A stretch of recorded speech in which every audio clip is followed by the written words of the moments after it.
તમારા મોબાઈલમાં પણ ઘણી વખત ફૂલ સિગ્નલ હોવા છતાં વિડીયો કોલ અટકે છે, ઇન્સ્ટાગ્રામ રીલ બફર થાય છે અને ક્રિકેટ મેચના ક્રેશુઅલ સમયે લાઈવ અટકી જાય છે. તો હવે એરટેલ લાવ્યું છે એક નવી ટેકનોલોજી, પ્રાયોરિટી પોસ્ટપેડ.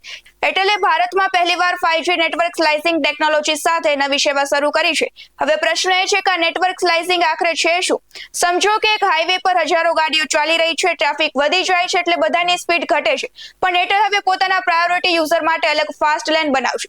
એટલે કે ભારે ભીડમાં પણ ઇન્ટરનેટ વધુ, ફાસ્ટ વિડીયો કોલ્સ વધુ, સ્મૂથ ગેમિંગમાં ઓછી લેગ, લાઈવ સ્ટ્રીમિંગમાં ઓછું બફરિંગ. ખાસ કરીને સ્ટેડિયમ, કોન્સર્ટ, રેલવે સ્ટેશન કે ફેસ્ટિવલ જેવી ભીડભાડ જગ્યાએ પણ નેટવર્ક સ્ટેબલ રાખવાનો દાવો કરવામાં આવ્યો છે. આ સર્વિસ હાલ એરટેલના કેટલાક પોસ્ટપેડ પ્લાન્સમાં શરૂ થઈ ગઈ છે અને 5G સ્ટેન્ડલોન સપોર્ટેડ સ્માર્ટફોન જરૂરી રહેશે.